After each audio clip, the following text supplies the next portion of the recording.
Bonjour à toutes et à tous, bienvenue dans les Gardiens du quotidien. Ce soir, 3 faits divers graves, survenus en l'espace de quelques heures dans 3 régions différentes.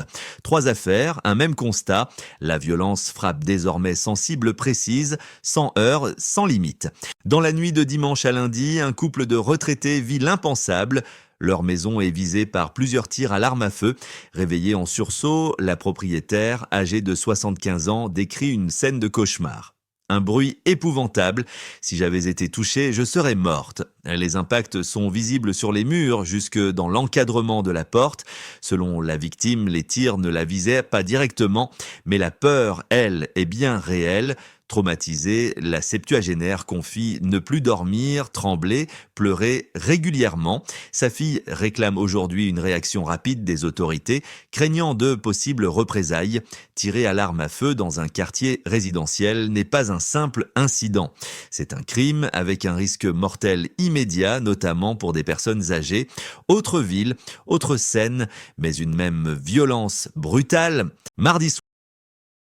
Mardi soir, à Saint-Maur-des-Fossés, dans un quartier pourtant réputé calme et cossu, 3 cambrioleurs font irruption dans un pavillon. À l'intérieur, une nounou et une fillette de 3 ans.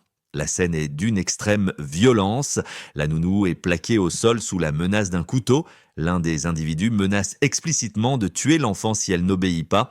Les cambrioleurs fouillent la maison avant de prendre la fuite. La nounou, en état de choc, sera hospitalisée. Ce type de cambriolage n'a plus rien à voir avec le vol opportuniste. On parle ici de violence intentionnelle, avec une prise de risque maximale, y compris sur des enfants. Et parfois, la violence ne s'arrête pas aux menaces. À Cisfour, dans le Var, un fait d'une extrême gravité se produit dans un barbershop. Une rixe éclate entre plusieurs individus. L'un d'eux est frappé de 5 coups au thorax, probablement avec un tournevis. La victime est prise en charge en urgence absolue. L'agresseur, de nationalité tunisienne, était sous le coup d'une obligation de quitter le territoire français. Face à la gravité des faits, le maire décide de faire fermer le commerce pour trouble à l'ordre public.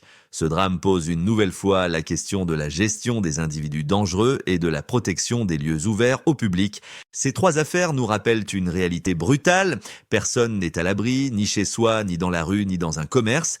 Conseils essentiels, sécuriser portes et accès, même en zone calme, éviter toute résistance lors d'un cambriolage, signaler immédiatement tout comportement suspect pour les commerces, procédure claire en cas de conflit.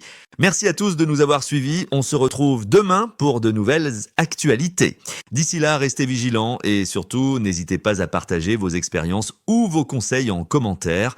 Votre témoignage peut aider d'autres personnes à éviter le pire. Abonnez-vous à la chaîne et rejoignez la communauté des gardiens du quotidien pour ne rien manquer des prochaines alertes, faits divers et conseils de sécurité. Parce que prévenir, c'est déjà agir.